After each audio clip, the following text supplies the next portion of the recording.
Pourquoi tu t'es lancé sur les réseaux sociaux? Il y avait un truc de facilité à l'époque, en tout cas, où il y avait ce truc où putain, ton travail peut être vu tout à coup. Je me suis tout de suite placée en tant que créatrice puisque j'avais créé ma petite web-série dans laquelle je jouais et tout. Et puis là, j'ai eu des mois assez éprouvants en termes d'énergie justement, où parfois il faut mettre de côté un truc perso pour un truc de commande, mais parce qu'il faut bouffer aussi, tu vois. Il faut savoir dire non.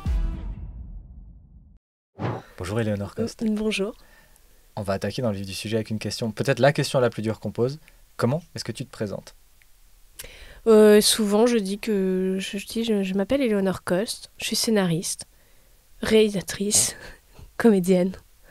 Et j'ai enlevé musicienne récemment parce qu'en fait, c'est quelque chose que je fais maintenant pour mon plaisir et pas de façon professionnelle. Donc voilà. Je reste sur actrice, réalisatrice, scénariste. Tout fini en « i », c'est parfait. Ok, c'est déjà pas mal. Ouais. Tu es aussi agricultrice, rénovatrice. Ouais, non, rénovatrice pas du tout. Ouais. Agent immobilier. Mais potagériste. Potagériste. Ceci dit, là, je l'ai bien abandonné, le potager. Quand tu dis je suis scénariste, c'est vrai, mais tu es aussi autrice. Mais c'est quoi la différence? Parce que tu écris aussi des romans, des livres, des BD, tu vois. Oui, c'est vrai, t'as raison. T'as raison. Une casquette en plus. Oh putain. Ouais. Et la crise d'angoisse. Si on fait ça à chaque question, par contre, ça va être long. Et tu es maman, et tu fais d'autres... Et tu es pilote de rallye, donc très bien. Félicitations. Et on aime bien reprendre un peu les débuts. Est-ce que tu te souviens de comment, et surtout des fois le pourquoi tu t'es lancé sur les réseaux sociaux, dans la création de contenu?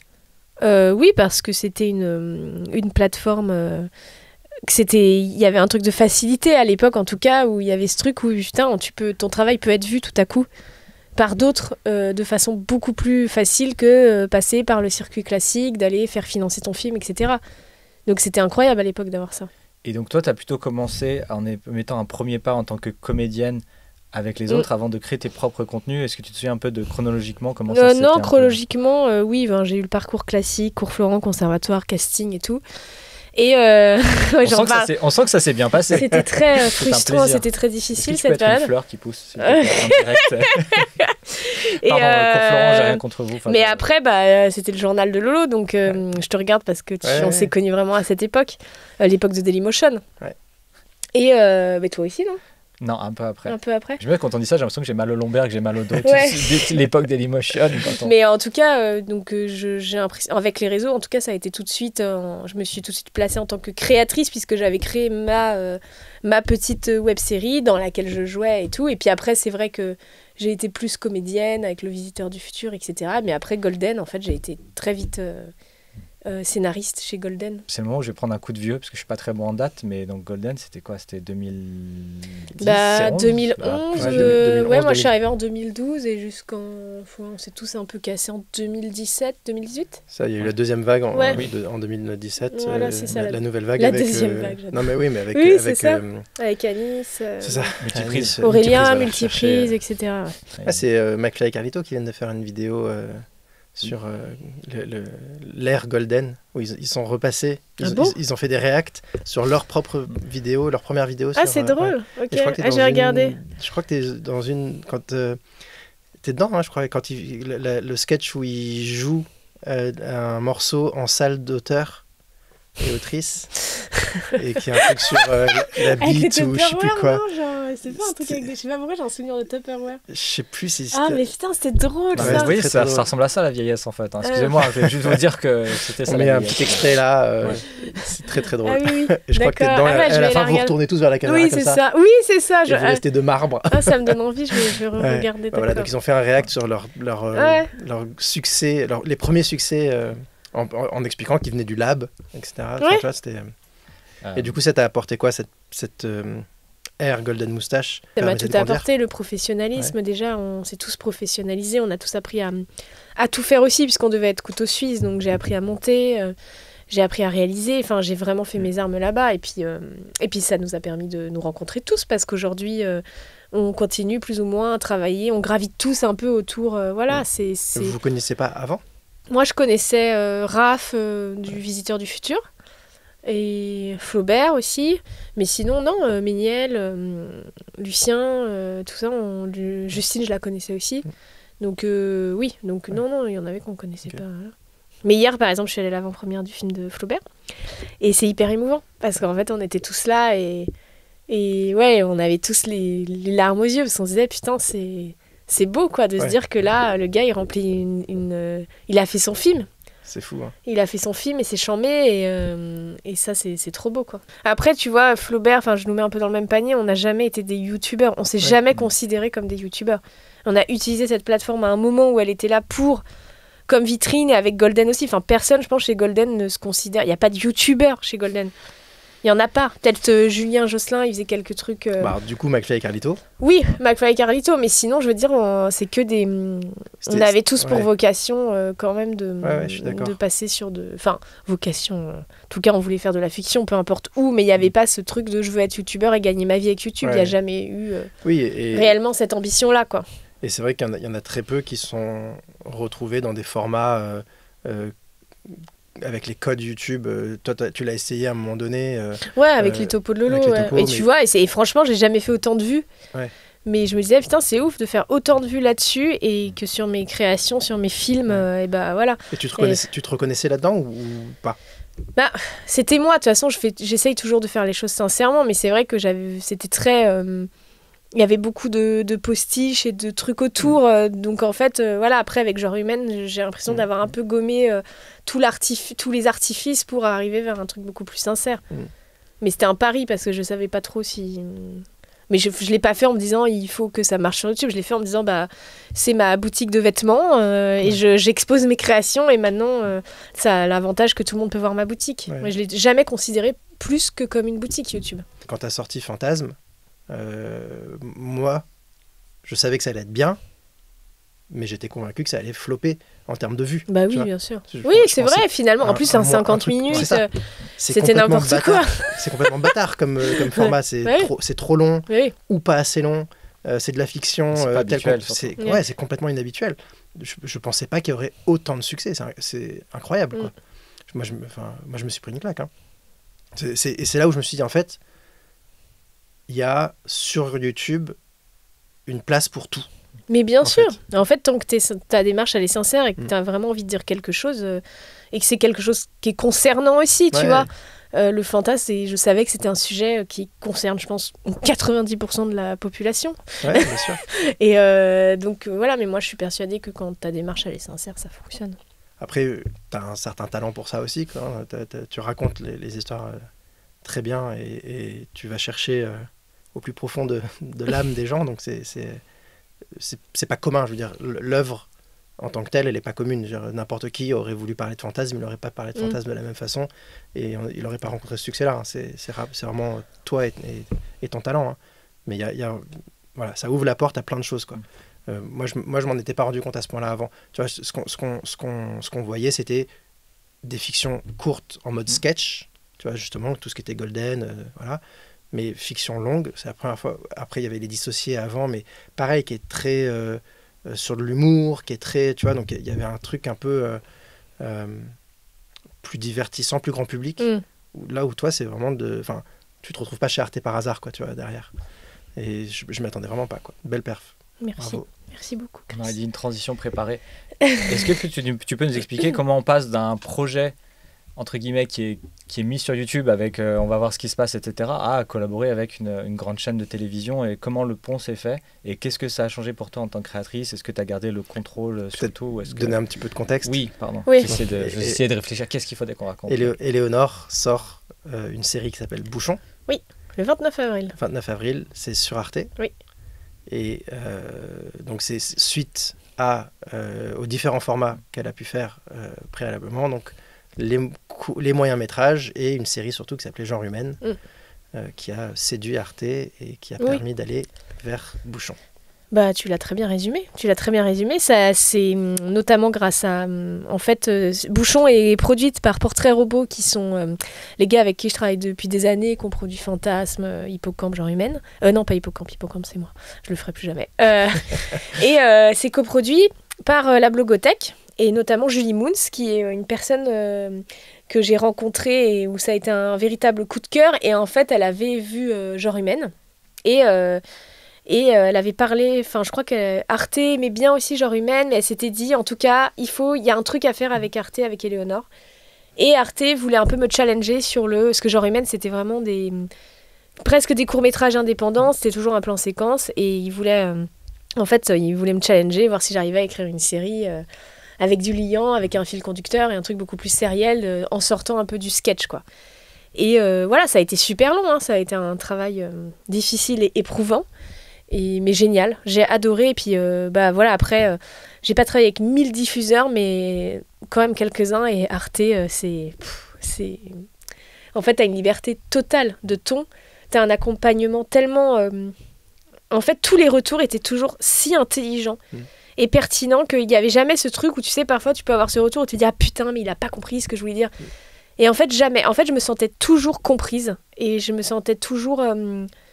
Il y avait un truc où ils me faisaient confiance, et ça a été dingue, quoi. Je me suis sentie très choyée, quoi. Ouais. Moi, c'est un projet très personnel. Ouais. Ça parle quand même de ma famille et tout, donc il y avait un truc où il fallait me laisser cette liberté, sinon ça aurait pas marché. Ouais. Parce que la démarche, elle aurait pas eu cette sincérité que je cherche à insuffler dans tous mes projets, quoi. Si tu mets beaucoup de ta personne, tu mets beaucoup de tes histoires.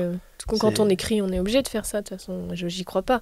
J'ai eu un débat avec une scénariste une fois qui me disait moi je parle jamais de ma vie. Je fais alors on s'en branle, hein, parce que non, mais parce qu'en fait du coup tu parles de quoi? T'inventes. Enfin, c'est très bien d'inventer, mais justement je trouve que tout l'art et ce qui est formidable, c'est de mettre de soi et d'inventer autour de soi.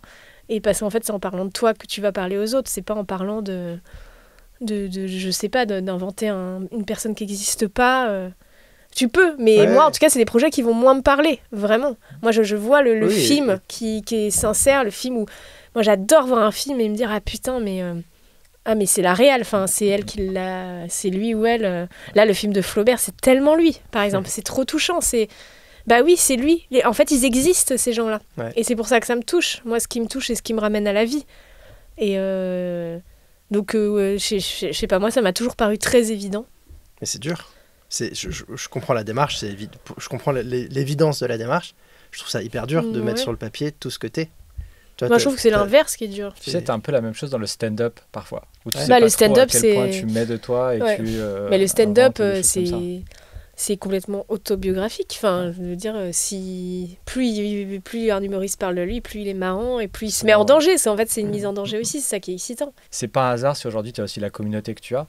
Et notamment, j'aimerais que tu nous parles de... Tu as fait appel au financement participatif pour certains projets, parce que là, on a parlé d'Arte, donc il y a un projet, fonctionnement.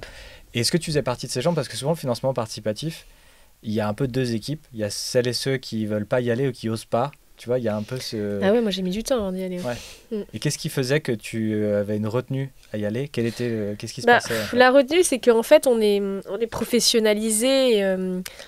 J'ai des producteurs, j'ai des moyens de trouver des financements, etc. Et du coup, j'avais peur qu'on se dise, pourquoi elle fait... Mais là, pour ce film-là, j'avais pas d'autre choix, étant donné l'urgence que j'avais à vouloir le sortir. Et j'aurais pu utiliser le parcours classique, mais j'aurais fait en 2 ans, 1 an, 2 ans. Et ouais, je trouve ça délicat de demander de l'argent. J'ai pas l'impression de débuter, et du coup, je me disais, c'est un peu gonflé...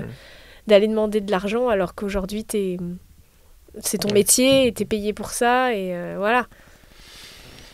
Et depuis tu roules en Porsche, c'est ça, complètement. Merci la commu. J'ai ouvert une boîte de prod et j'ai une Ferrari, et j'ai voulu le produire j'avais envie de m'essayer à ça, et j'ai perdu trop d'argent, trop d'argent. Trop d'argent. Ce sera le titre du podcast. Et je le ferai plus jamais, parce que c'était incroyable et je remercierai jamais assez les gens d'avoir... C'est fou, les gens, ils étaient tellement généreux, quoi. Il y a des gens, ils mettaient 200 balles. Et ça, c'était incroyable. Franchement, ça m'a mis du baume au cœur. Je me suis dit, putain, mais en fait, derrière moi, j'ai des gens... c'est réel, quoi, là, d'un coup. Trop de... Mais tu vois, je trouve que c'est là qu'on voit la force de la création digitale. Parce que t'as toujours une communauté derrière toi. Oui. Et quoi que tu fasses aujourd'hui, t'auras une communauté derrière toi. Donc ils vont te suivre sur Arte, ils vont aller voir ta série sur Arte. Il faut que ça leur plaise après, c'est pas dit. Enfin, tu vois, tu peux aussi perdre des gens. C'est toujours ma peur, tu vois, Bouchon. Bon, après, ça déroge pas de ce que j'ai l'habitude de faire, donc je pense que les gens vont pas être je suis pas complètement à côté de voilà, mais t'as toujours peur. Tu te dis putain, oh là là, j'espère que Ouais, t'en seront perdras encore là. peut-être quelques-uns, mais t'auras toujours une base. Un petit noyau, ouais. Que quoi que tu fasses, que tu ailles faire ta BD, que tu ailles faire. Enfin, toi, il y aura toujours une base. Et justement, ouais, c'est ça qui arrive à faire des trucs hors du commun, comme Hippocampe. En plus, tu as ce truc que je répète souvent aussi de où tu mets le curseur. Quand tu crées du contenu et que tu te potentiellement mets en scène ou t'impliques en tant que réalisatrice, c'est à quel point tu mets de toi par rapport à certaines personnes qui ont des personnages. Tu vois, on connaît toutes et tous des gens qu'on connaît à l'écran en tant que personnage, puis on les rencontre dans la vraie vie et on est un peu, tiens, Oui, c'est je pas la pensais même qu'il personne. ou elle était vachement plus drôle, etc. Et du coup, je trouve que quand tu mets suffisamment potentiellement de toi, et en plus toi dans ton cas qui met beaucoup de sincérité, on en arrive à un stade où si demain tu me disais, je vais garder cet exemple, mais tu me dis demain je vais lancer une série de vidéos où je vais aller conduire des Porsche sur un circuit, bah je serais quand même curieux, j'ai envie d'y aller parce que je me dis que tu vas peut-être mettre de toi, qu'il y aura Oui. des blagues, de l'humour, un style qui font que ça restera toi qui va faire un contenu qui au prime abord m'intéressait pas trop. Alors si en plus tu restes un peu dans cette idée de fiction et quelque chose qui ressemble, je suis pas trop inquiet. Je vais écrire ça alors. Tu réalises des choses dans lesquelles tu joues pas en ce moment? Ouais.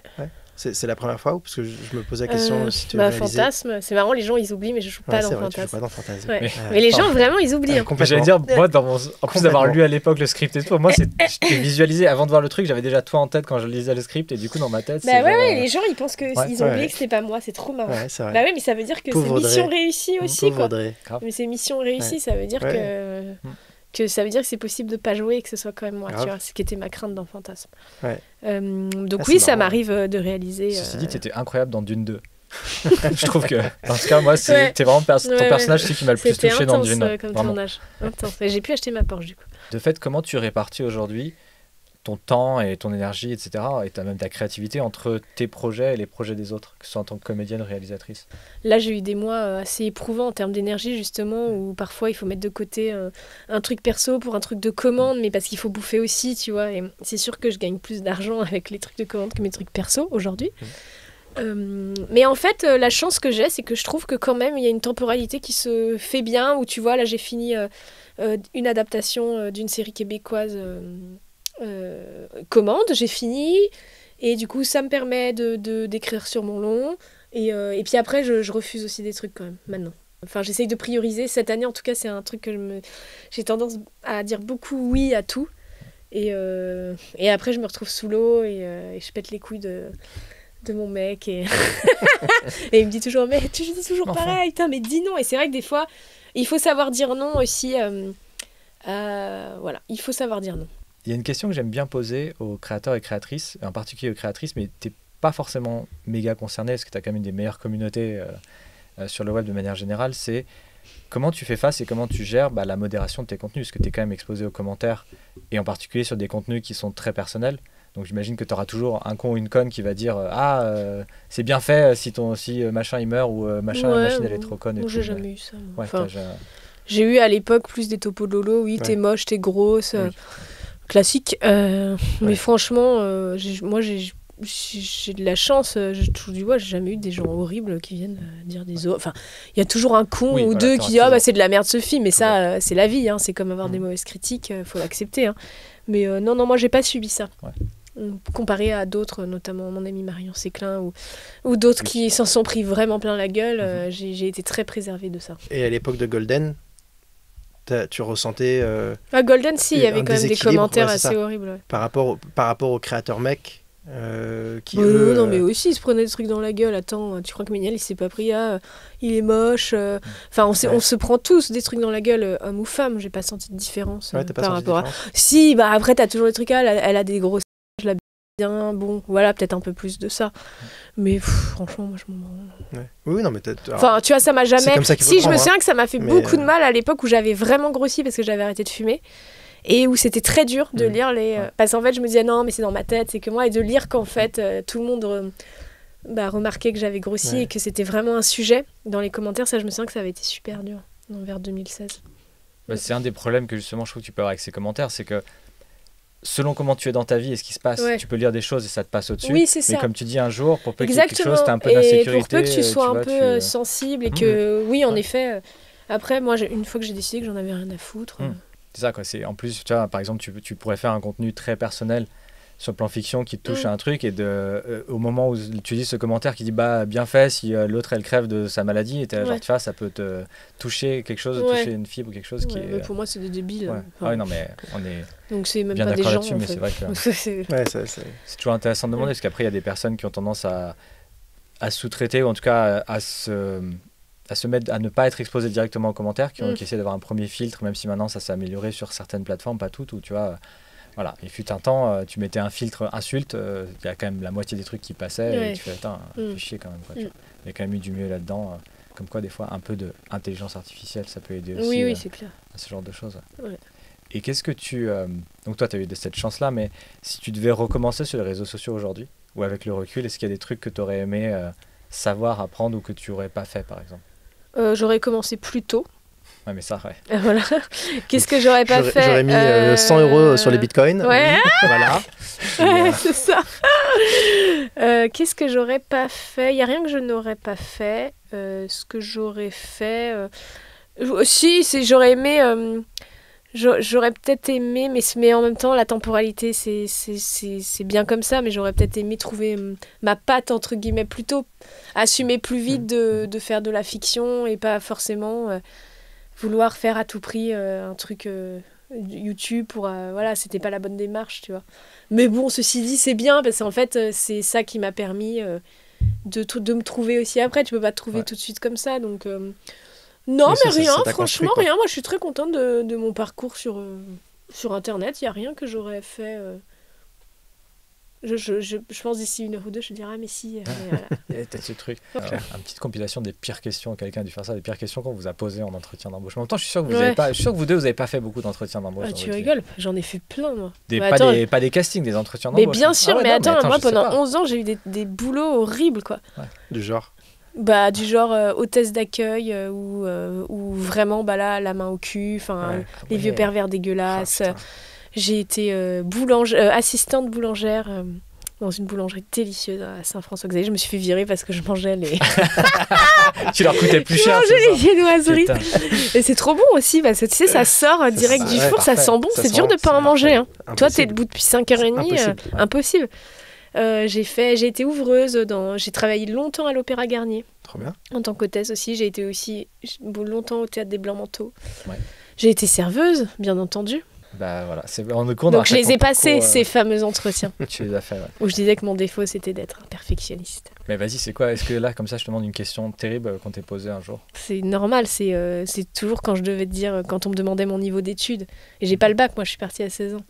Donc je la trouvais conne cette question parce qu'on s'en branle pour être hôtesse d'accueil en fait, tu vois. On s'en branle tout court. On s'en branle tout court. Mais sinon, j'ai pas le souvenir de questions complètement stupides. Enfin, toutes les questions étaient stupides pour moi. En ce moment, même question, mais sur la presse, en ce moment, tu fais un peu de presse pour Bouchon? Ouais. T'as des questions à la con? Ouais. Alors j'en ai eu une fameuse. Hein. Mais du coup, vous êtes une femme et vous écrivez cette série. Ça fait quoi d'être une femme et d'écrire cette série? Ça pique dans le bras. Parce que, je lui ai dit, écoutez, je ne vais pas répondre à cette question parce que vraiment, ça ne veut rien dire. C'est un homme ou une femme qui a posé la question? À ton avis. Merde. À ton avis. En vrai, je sais pas. Parce que j'ai déjà vu des cas où... Un homme, 50-60 ans. Ouais. Oui, d'accord. Okay. Ça explique beaucoup. Mais c'est si con. On a eu de la chance que pour l'instant, on est tombé sur des journalistes vraiment... qui ont aimé la série, donc déjà c'est con, mais t'es face à quelqu'un qui l'ont vu, qui ont tout vu et qui l'ont aimé, donc c'est très agréable. Et des questions, après c'est souvent les mêmes questions. Ah, et c'est de l'autofiction, mais alors ça parle vraiment de votre famille, voilà. Mais bon, voilà, c'est la pire question, c'est quand même ça. Mais souvent on nous la pose, mais alors en tant que femme, ta sensibilité féminine, mais ta... Ah putain, vous sortez quand ce podcast? Je pense que ça va sortir plus ou moins en même temps. Voilà, génial. Vous allez sur arte.tv, plateforme, toute la saison sera là. Régalez-vous. C'est toute la saison d'un coup? Oui. C'est en binge-watch, quoi. Ah ouais, moi je conseille de voir tout. Ouais. C'est des épisodes de combien de temps? Ça varie entre 15 et 16. Ou 14 et 16, et franchement, en tout ça fait 1h50. Okay. Moi je recommande de tout regarder. C'est des épisodes, tu peux enchaîner, quoi. Et tu parlais de long métrage, c'est la suite pour toi? Oui, c'est la fin. Au-delà de ce qui va se réaliser en premier, c'est ton envie. Ouais. Aujourd'hui, c'est ça que ouais, j'ai très envie. En fait, la méthodologie d'écriture d'un long n'est pas du tout la même que la série m'emmerde, hein. Honnêtement. Franchement, réfléchir au cliff, c'est pas ma façon d'écrire, c'est pas ma façon de concevoir une histoire. Ce qui me plaît beaucoup dans le long métrage, c'est que j'ai l'impression qu'on peut être beaucoup plus focus sur les personnages et beaucoup moins se préoccuper des rebondissements et être beaucoup plus dans des choses plus profondes et plus... Ouais, plus... Voilà. Et puis, c'est 1h30, tu vois, il y a aussi un truc, j'aime trop ce format de dire, tu racontes un truc sur 1h30, il y a un truc qui te force à te concentrer sur un sujet. Ce qui n'est pas forcément le cas de la série où c'est si long. Enfin, quand tu vois des séries Mad Men ou des trucs comme ça, c'est génial, hein, on adore. Mais moi, j'ai très envie d'être sur de l'unitaire, du long. Ouais. Moi, je viens de cet univers-là à la base, donc c'est clairement ce qui me passionne aussi. Mais c'est vrai que dans la série, je comprends tout à fait ce que tu dis sur les cliffs et tout ça qui sont chiants parce que mais on aime bien. Je me permets quand même pour ceux qu'on dit cliffhanger, c'est cette idée, c'est le bon vieux rebondissement à la fin de l'épisode. Oui, à la fin qui fait que t'es pris au piège. Pas que à la fin, à la coupure pub. En tout cas, il y a quand même cette idée qu'il faut qu'il se passe un truc à la fin qui te donne envie de en voir tout cas, il y a cette idée de réflexion autour du fait qu'il faut tenir le spectateur. Ce que tu n'as pas du tout en réflexion sur un long métrage. J'ai l'impression que sur le long métrage, ce qui tient, c'est l'histoire et le propos.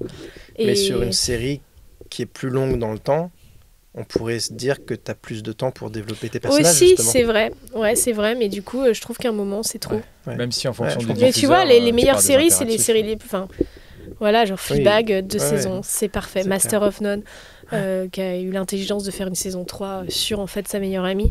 Et... Voilà, mais après c'est une phase dans laquelle je suis en ce moment, mais en fait j'ai développé tellement de séries là ces dernières années que j'ai envie de me concentrer sur une histoire. Une histoire. Et voici les questions rafales. Qui est ton créateur ou ta créatrice préférée sur YouTube ? Ah, sur YouTube ? Ou TikTok ou Instagram ou oui, sur les réseaux. Mais sur les réseaux, ou Snap. Qui ? Snapchat. J'aime beaucoup Pyjama. Qui est une chanteuse formidable et qui fait aussi des dessins. En fait, c'est horrible parce que moi, je suis pas très sur tout ça. Justement. Tu vois, moi, YouTube, j'y vais jamais, quoi. Toi, tu consommes plus du tout YouTube ? J'ai bien aimé Ludoc, les dernières vidéos qu'il a faites sur la Corée. Tu vois, j'aime beaucoup ce qu'il fait. C'est vraiment bien chiadé et tout. Mais je suis pas une grosse consommatrice YouTube. En fait, j'y vais pour regarder NPR. C'est des concerts en live. En fait, je regarde beaucoup de musique en live. Mais même, c'est marrant, même tes anciens collègues, Golden, tout ça, tu regardes plus ? Non. Non. Je regarde qui, parce qu'en fait, qui fait des vidéos ? Oui, j'allais dire Golden qui fait des en fait, vidéos plus encore. personne fait de vidéos.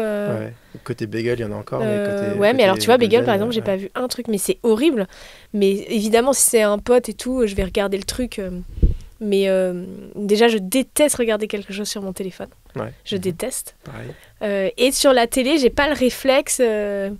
Je suis une vieille personne, je crois, maintenant. Mais en fait, même quand j'étais chez Golden, je regardais le truc des copains. Mais j'ai jamais eu ce truc de se perdre, par exemple, sur YouTube, des heures, mais jamais. Parce que moi, j'ai un truc sur Insta où j'ai le droit qu'à 15 minutes par jour. Et au bout de 15 minutes, ça se coupe. Et voilà, je veux pas plus parce que sinon ça me... Mais c'est sûr que t'es à part dans la création, quoi. T'es pas une créatrice YouTube comme on l'entend, quoi. Donc je vois que tu le consommes pas de la même manière non plus, quoi. Parce que ceux qui le font, c'est des gens qui le consomment beaucoup. Oui, bien sûr. C'est après, je regarde des vidéos de McFly et Carito de temps en temps, mais tu vois, j'ai pas vu la scène YouTube. Du coup, c'est compliqué, mais je me pose quand même une chaîne ou un compte pas trop connu, coup de cœur à faire découvrir. Et c'est là où tu as le droit de sortir ton téléphone. Potager dans le Tu as le droit de sortir ton téléphone, t'as le droit de... Ah ouais, parce qu'attendez, là, c'est trop dur. La chaîne de Johnny Flynn. La chaîne de qui, je sais pas. Johnny Flynn qui fait des... Johnny Flynn, je connais pas. C'est un musicien, acteur, qui fait des morceaux de musique. Ok, écoutez, on regardera ça. Je suis folle amoureuse de lui. Ah, révélation. Ouais. Fender ou Gibson ? Fender et Gibson. Ouais, mais ici, il faut choisir. Non, mais il faut pas choisir, en fait. Ça, c'est des conneries, il faut pas choisir. Fenson. Faut pas choisir. Mais ma petite Gibson Blue Hawk, elle sonne comme une Fender. Ça ressemblerait à quoi le projet de tes rêves ? Le projet de mes rêves, je crois que ce serait quand même de pouvoir envisager la suite de Bouchon. Sous une forme... que ce soit série ou unitaire, je pense que c'est important à un moment. De toute façon, elle est là, il va falloir qu'elle sorte. Et puis Ouais, de faire des films. Du coup, j'ai hâte de voir la fin de Bouchon pour Ouais. imaginer la suite. Ouais, carrément. J'espère qu'il y a un gros cliffhanger. Oui, il y a un énorme cliff pour le coup à la fin, vraiment énorme. Damn. Tu sais que dire ça, c'est déjà un peu spoilé. Donc, Ouais, je comprends bah pas. écoute.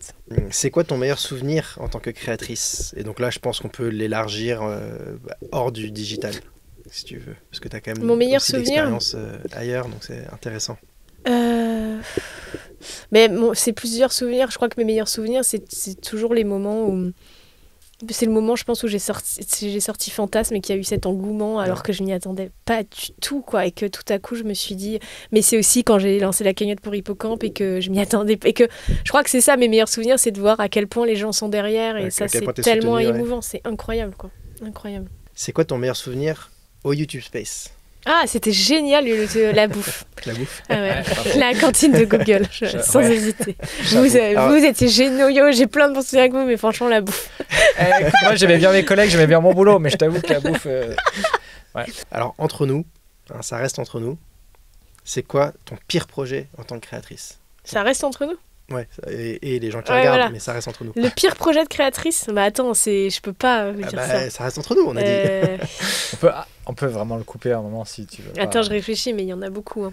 Oh putain. Bah oui, forcément. Hey. Ah non, mais il y en a un, mais je peux pas le dire. C'est impossible, parce que ça va vexer trop de gens. Ah putain, si. Pire souvenir, c'est un truc qu'on a fait avec ma sœur. Des vidéos pour CEA. Ouais. Et qui était réalisé par un mec, en fait, qui faisait que des trucs, des pubs très chiadés et tout, donc ça n'avait rien à voir. Et c'est la honte. Et ce truc-là, c'est encore... Ah, j'ai ça et j'en ai un autre. Et ce truc-là, c'est encore en ligne. Et c'est vraiment horrible.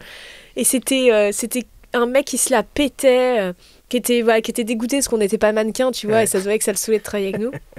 Et il nous dirigeait d'une façon, mais rafouillement, on se tapait des barres. On a vraiment pris sur nous pour ce projet. Mais on était bien payés.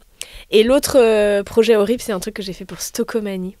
Stockomanie, c'est quoi? Je sais pas. Putain, c'est une horrible boutique, genre un peu genre Action, mais pour les vêtements, tu vois. Okay. Que des fringues pas chères. Ouais, pas que des fringues, c'est vraiment comme un Action, tu vois. Okay. Et putain, mais c'était horrible, il m'avait commandé des pastilles. Et en fait, tu vois, c'est toujours ce truc de oui, on veut tonton. Et à la fin, ils changeaient tout. Bah, oui. Et en fait, je faisais exactement ce que eux ils voulaient.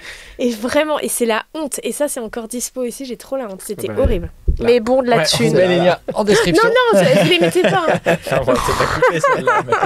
On met pas le lien. De toute façon, les gens, ils tapent Stockomanie et Léonore Coche, je pense qu'ils tombent dessus. Même en tapant que Léonore Coche, je pense qu'ils tombent dessus. Ce qui est trop bien, c'est que des fois, il y a des trucs comme ça. Et du coup, ça pop dans les algorithmes sur YouTube. T'as des vidéos qui ressortent d'années en arrière. Oui. Tu te connectes et je vois une vieille pub avec toi. Tu sais pas pourquoi. Pourquoi c'est là cette vidéo? Ouais, c'est étonnant.